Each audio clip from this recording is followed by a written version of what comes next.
Welcome to the Real Retirees of New Jersey, powered by Liberty Financial Group and Artemis Wealth Advisors. Randy and Peggy Fisher want to help you retire once and retire right. Get more information at therealretireesofnewjersey.com. They never throw the first punch, but they're always a knockout. Thanks for subscribing. Thanks for downloading. But most importantly, thanks for listening. This is the Real Retirees of New Jersey podcast with Peggy and Randy Fisher. It's all powered by Liberty Financial Group and Artemis Wealth Advisors. You can get more when you visit therealretireesofnewjersey.com. You can find that and all the information here in the show notes. My name is Mark Owens. Now, let's get to the show. You know, with the election a couple of weeks behind us, now we're starting to see the stories, the reports, all the money that was spent on this election, and it came out that the Harris campaign spent over $1 billion on the campaign. 1.18. Wow. Yes, 1.18. 1.18 billion, and they're 20 million in the hole. Aren't they? And why are they 20 million in the hole? But aren't they sending? Because they overspent. No, I'm saying no. I could get you imagine if they had the purse strings of the federal government? You think 36 trillion is a lot right now? Oh, it would be 72 trillion in 4 years. It's literally unstoppable. They just don't know how to manage money. And the craziest thing is, it wasn't just on ads. Like, you know, they said that most of the things are concentrated on TV ads, right? Both sides of Congress are hooked on opium. Other people's money. Right? Yes, it's true. And they've been hooked on it forever. Yes, we say that all the time, don't we? 100%. Both sides of the aisle are full of morons. That's Right. true. They couldn't manage their own checkbook, but when they have millions and billions and trillions in which they can control, they spend it wildly, don't they? Right. They spend our money Beyonce, easily. Bon Jovi, Bruce Springsteen, $40 million to pay, and Beyonce didn't even sing. I thought an endorsement is supposed to be an endorsement. Yeah. No, they had to pay him. They paid $20 million to Beyonce for an endorsement. I feel slighted. I think that they should have put down on the TV every time it showed up as this is a paid endorsement, right? When you see like the vitamin shows and everything else, they say that this is a paid actor. Yes, that's right. Yeah. It's not a just basic endorsement, or if they're not paid, it says this person was not paid for their endorsement, right? Exactly. This is ridiculous. Yeah, but even for $20 million, we could have got a song, no? Forget a song. I don't want a song. Song and dance, something. You know what I want? I want people to understand that these people are so fake, it's ridiculous. Because you know what? These people are multi-millionaires. Some of them billionaires. You really think that they actually pulled the lever for Harris? No, they didn't. So they collected a paycheck from Harris and still voted for Trump. Do you think they did? Yes. I don't know. Listen, I could be Yes, bought. they did. Because they're still here. They all said that they were leaving. Yeah, no one's going. Where are we going? We were going to Warm up the plane, baby. Yeah, Canada, right? Just don't come back. I'll pay for the ticket. Yeah. I think that one of the greatest troll moves would have been after Trump won if he would have said, "I'll give you my plane. You can take it. If all these celebrities want to leave, you can have my plane for free. Take it. Get out of our country now." I was waiting for them to actually just start mailing airline tickets to every one of those people. Yeah, but you know what's crazy I would about have pulled this? up to a bus with the view and just said, "Hey, listen, all six of you get in. All six, you got to go. Let's go. There's a bottle of water in the No bag. one's listening to you anyway. Let's go." I need a 5-star review. I'll take you to the airport. But that's what it is. It's the return on investment, if you will. It's the strategy of the Harris campaign. And at the end of the day, this is what it's all about. Of course, we have our opinions, but the real retirees of New Jersey are worried about your money as well, because they spent $10 million on Beyonce, $1 million on Oprah. I heard they gave $500. But she said she didn't get any. She's lying. She did too. It's on paper. She's lying. That's the stupidity entire thing that they don't understand. That they each weren't one of doing those this out of the goodness of their heart. Each one of those things are documented. Yeah. So it's not like you say you didn't get it. Right. Okay. She didn't actually get it. Her company got it. So everything is a word salad caveat. But they were also saying, so what it really was concentrated on 7 battleground states, which is really crazy if you think about it. And do you know that Arizona accounted for 60 million of the Democrats? Wow. They were going after that state. And guess what? Did they get it? Well, listen, it wasn't just them, because when you think about it collectively, there was almost $3 billion. There's no doubt. $2 billion. Yep, but they said Democrats outspend Republicans by extreme large margins. But we still said, all right, let's put this into relative terms. Okay. What else could we have spent $2 billion on? Feeding the homeless, taking care of our veterans. Could we have cleaned up all the streets in California? Yeah, we could have taken care of the mentally ill. Exactly. We could have helped our vets, most importantly. Cleaned up a lake, a river, or someplace, right? You know, so you got all these people that are actually wacko homeless. activists that are out there. Where are you today, ladies and gentlemen? Call our number, 908-844-8337. I want to know how you can constitute both sides of the party spending $2 billion, billion,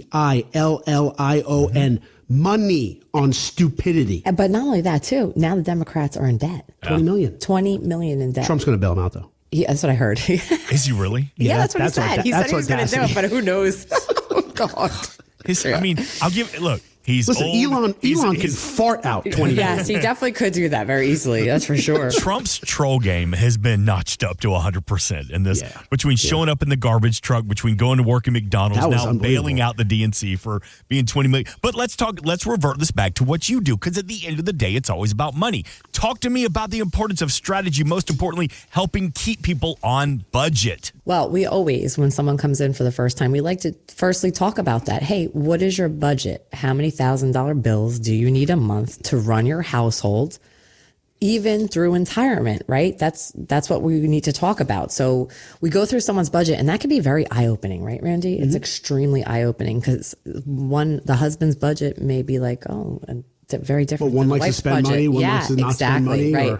Or putting vice versa. putting it on a whiteboard too is very different than what you think. Like, oh yeah, no, I think we only spend about $200 in entertainment, and then they start adding it up, because Randy will say, A okay, picture's worth 1,000 Yes, words. how many times you go out to eat? How many times? Where do you go for fitness? What do you do for this? And then all of a sudden, the 200 turned into like $800 a month, and they don't realize that, which is really crazy, right? Mm-hmm. Absolutely. Yeah, absolutely. No, it is eye opening, and we do it purposely, because instead of just saying how much do you need, that's fine. Right. What we want to do is we want to literally go through an exercise, and the exercise it's verbal, it's oral, it's visual, to see what you need. and then at the end of it it's like eye opening. Right. That's correct. I don't think we've had anybody that actually came in and they said that they were literally under budget. Yeah, no. Right? Right. Because it's always, I forgot about that. Oh, I forgot about this. Or I forgot about that. Or they actually don't know where the money's coming from, because everything is spent on a credit card. Yes. And then at the end of the month, they just have a credit card bill. And thankfully, most people pay it off. Right. But some people don't. They get caught in a scenario where they're starting to accumulate debt. Mm-hmm. And then next thing, that kind of adds up, right? Yeah. Well, we just had an eye-opening event too with 2 clients who came in, right? And after we went over that exercise, he was getting ready to retire, and they did have some debt and credit cards. And at the end of it, it was, okay, if I could just work one more year, we can pay off that debt. But how do we do it? How do we do it? And then they were thrilled to death to know at the end of that anyway is, okay, if I just work one more year, we could pay off the debt, then we're good to go. So we turned in 1 year of extra work to 6 months. That's right. How did we do it? We turned on Social Security. That's right. Yes, we did. Correct. So he was thinking about not turning Taking on it, Social Security correct. and keeping it deferred, because he essentially said he didn't need it. Yeah. Right? Right. Well, in not needing it, listen, ladies and gentlemen, Social Security in and of itself is no different than an annuity. Right. It is an annuity, That's what right? it is, yes. The longer you live, the more you can collect. Right. Is really what it comes down Yeah. to. The lottery is an annuity. I love when people say, I hate annuities. Mm-hmm. Well, they're not to hate and they're not to love. They're to use to the best of its ability. Right. If you hate income, then don't buy an annuity. Right. Right. If you don't want income, then don't turn on your Social Security. Right. Call the federal government and say, give it to somebody else, which actually may happen.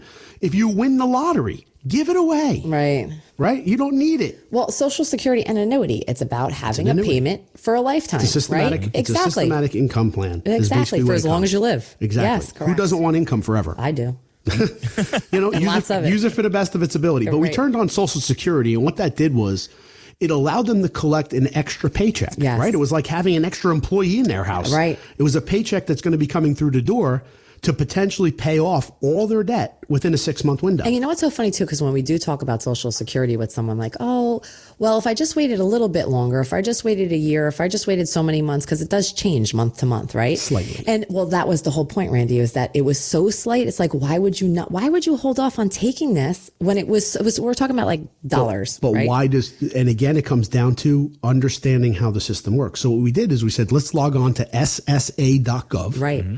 And you can literally see every month the incremental increases in what it would be. Right, exactly. If you started it in January versus you started it in March. Yeah. Or vice, and then on that.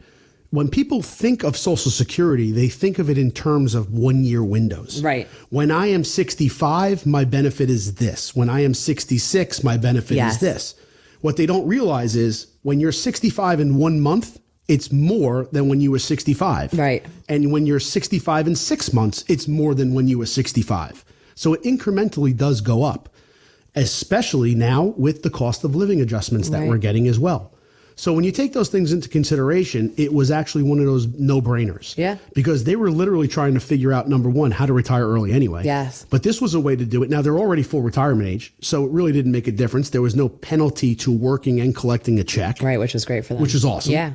And it literally filled a gap within their financial plan, which was, we don't want any debt. How do we get out of it? Yeah. And to get out of it was, we can work longer, or we can find it from some other income source. Which was the Social Security and there source. You go. Right. So it was a great success. It was a good story because they were thinking about taking money out of their retirement accounts. That's why they came in to talk about it, was literally, hey, I want to take money out of my retirement account Now they to don't pay have off to, my debt. which was great. And remember, if you've been listening to our show for a while, and if you want to, give us a call, 908-844-8337. Got it. But we've talked about this for a couple different times. Taking money from a retirement account to pay off debt or to buy an asset is stupid. Don't do that. Don't do it. Because what you're doing is you're making the federal government richer sooner. Yes.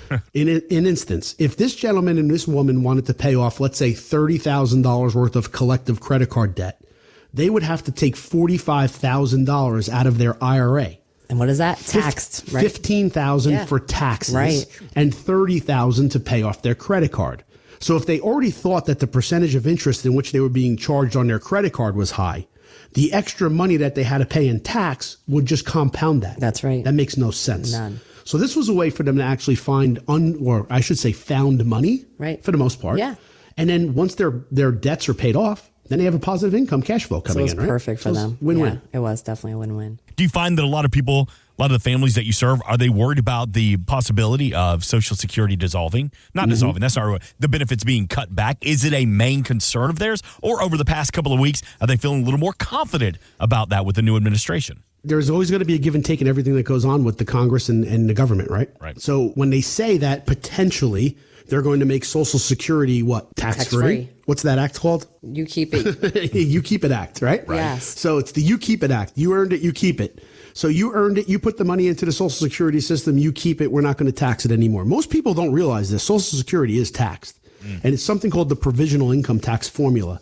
If you're single, it's a certain formula. If you're married, filing jointly, it's a certain formula. But essentially, none of your Social Security is taxed up to a certain limit. If you're single, it's $25,000. If you're married, it's $32,000. And if you're single, it gets taxed, or I should say 50% of your Social Security then gets included in taxation between $25,000 and $32,000. And once you reach the over $32,000 in the provisional income formula, 85% of your Social Security is then included in income tax. From a married filing jointly scenario, it's 0 of your Social Security is included up to $32,000. 50% of your Social Security is included from $32,000 to $44,000, and from $44,000 and above, 85% of your Social Security is then taxed. The interesting part about what people don't realize as well is in the progressive tax system in which we have, your Social Security is taxed at the highest bracket. So let me give you the way this works. Think of a jar of water. Okay. You start the year off with it empty. You start pouring water in, and the tax levels go up from 0 to 10 to 15 to 20 and so on and so forth as you start to earn the income. Social Security is not like that. The Social Security income in which you earn is taxed at the highest level that you end up at. Right. So that's why Social Security potentially becoming tax-free is a very big deal. Very, very big deal. But this is also a big deal. Look this up, ladies and gentlemen. Go to AARP's website and Google, or you can look at this up as well, means testing, MEANS testing. And what it means is that the government has come up with a formula to say, how rich or how much income do you have? That's right. What happens, Peg, if you earn too much? Well, you earn too much. Maybe you don't need that. Somebody else might. Somebody else may need more that so money, than you do. right? So you paid your whole entire life into something that they say, you know what, you're doing okay. We're going to give it to somebody else. Right. Oh yes. Oh, yes. If you Look it up. It's called the Exactly. Robin Hood effect. Yes. And what it is, it's a redistribution of wealth. I know that's not a very, popular word these days. Right. But if you look it up, it literally means, and the law actually, this is the more frightening part. This has been voted on a few times, and it's not been shot down because Congress didn't like it. It was attached to another bill Right. that didn't make it. Exactly. So if the bill got through, it would have became law.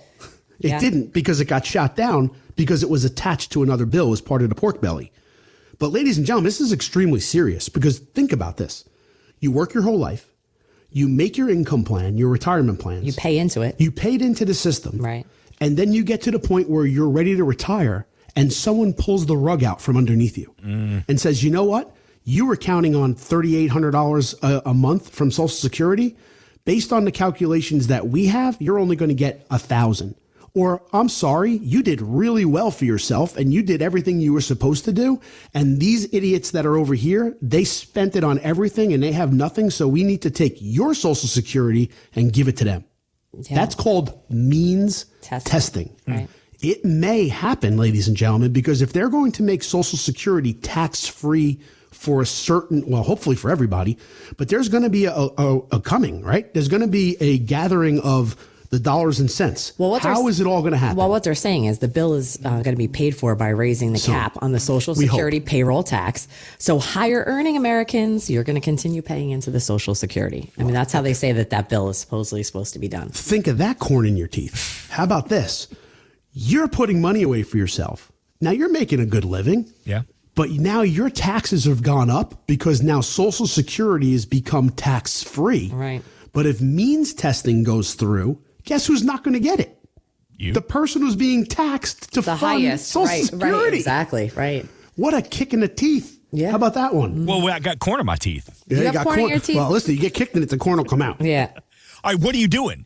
What are you doing to help protect? We always talk about every weekend here. Protect your assets and build retirement income. Can you protect what we've worked so hard for our entire life, our income?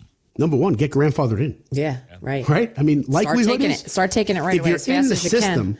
The likelihood of them taking it away from you is not likely, right? I mean, think of the revolt that would happen. I mean, pitchforks down at 1600 Pennsylvania Avenue would be, look what happened in Paris, right? Man, we talked about this. Oh, that's right. Right? They just raised the year, right? Two more years. 2 years. 2 more years that you have to wait 64. to collect your Social Security. And they had their own insurrection day. And they did. They rioted in the streets. They were burning things the up. Eiffel Tower's still there. Right. But we're there. Exactly. Yeah, we're going there soon.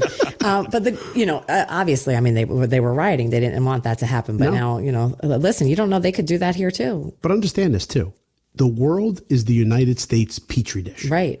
It's their science projects from around the world. What happens first What happens around the world usually eventually comes home. That's right. Or the success of what happens around the world eventually comes here. Right. Because the United States tests it out someplace else. Or they say, you know what? You guys be the guinea pig.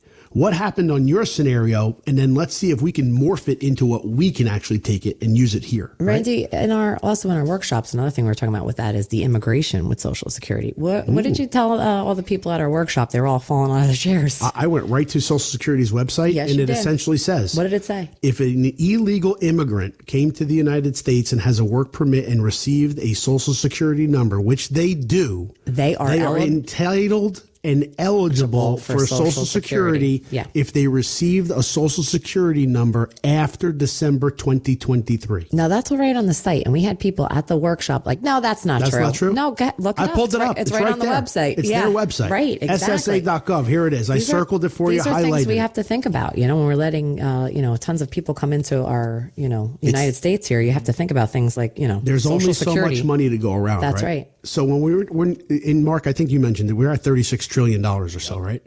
We're at $36 trillion, and that's just mind-boggling to begin with. So when you go from millions to billions, that's quantifiable. You can understand it. When you go from billions to trillions, it's like light speed. It's a whole nother level. It's a whole nother level. Right. We have 36 trillion of those. How about this? The last 3 presidencies, how many trillions of dollars did they add to that 36? What is their contribution out of the 36? Can you take a guess? The last 3, I'm going to say about 15. Peg? 7? 30. Oh, man. If you take Biden, Trump, and Obama, it's $30.07 trillion. Wow. That is absurd. Yeah. But here's the other problem. What people don't realize, it's called the momentum of money. It's compounding interest, right? We're now paying almost $1 trillion worth of debt. Yes. Excuse me, interest on our debt. Right.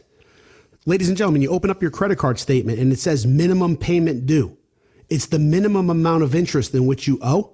The minimum amount of interest which the United States owes every year is $1 trillion. Yeah. $1 trillion. Our budget for defense is less than the number of interests that we actually have accumulated on an annual basis on our debt. It's crazy. Where's the money going to come from? So it's got to come from someplace, right? Taxes. Well, taxes is one, or they got to stop spending. Right. Which is extremely important as to, and I found this to be an extremely interesting number. Elon Musk had said a number of weeks ago that he is projecting that he can actually carve out at least $2 trillion off the budget. Now that's big, and here's the reason why. We spend right now $8 trillion. The amount of receipts are record receipts that come into the IRS every year so far. We're now bringing in over $6 trillion. So we're making $6 trillion, but we're spending $8 trillion. If we can knock out $2 trillion off the budget, that means that we're actually have a balanced budget. When's the last time the budget was balanced? When did the Clinton administration? Yep. Yeah. The Clintons. So, and in fact, back then when we had a balanced budget, the debt was actually rolling what? Backward. Yeah. So we were finally starting to shave some of that off. Right. If we can actually get this thing to a balanced budget, we're going to do two things, ladies and gentlemen. Well, a number of things. One is we're going to basically spend what we earn, right? And okay, let's break even because it's not a profit center.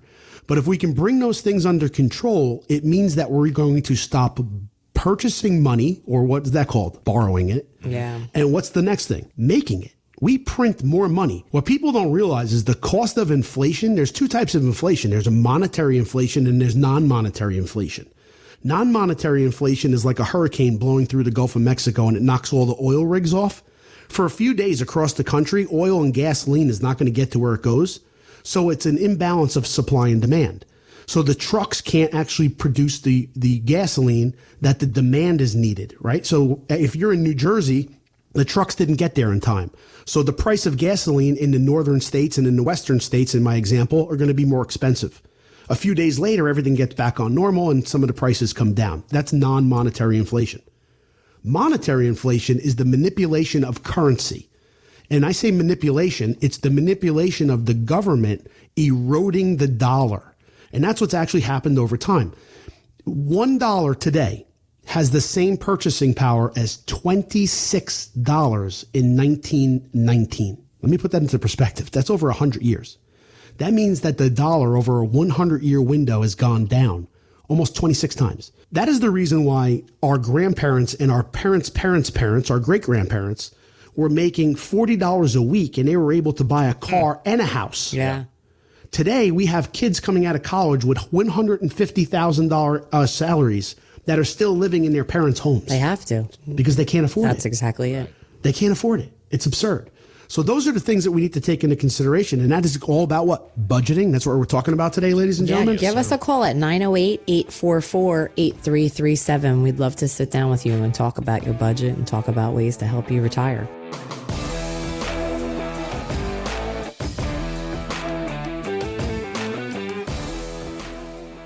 We are an independent financial services firm helping individuals create retirement strategies using a variety of financial and insurance products to custom suit their needs and objectives. Investment advisor services offered through Artemis Wealth Advisors, a registered investment advisor. Exposure to ideas and financial vehicles discussed should not be considered investment advice or recommendation to buy or sell any financial vehicle. Past performance is not a guarantee of future results. Investments can fluctuate and when redeemed may be worth more or less than when originally invested. Artemis Wealth Advisors is not affiliated with nor endorsed by the Social Security Administration or any other government agency and does not provide legal or tax advice. Please consult with your attorney, accountant, and or tax advisor for advice concerning your particular circumstances. Annuity guarantees rely solely on the financial strength and claims paying ability of the issuing insurance company. By contacting us, you may be provided with information about insurance and annuity products offered through Randolph A. Fisher, insurance license number 9616074, and Liberty Financial Group, LLC, and Peggy Fisher, national license number 189-42003 and 570-5833.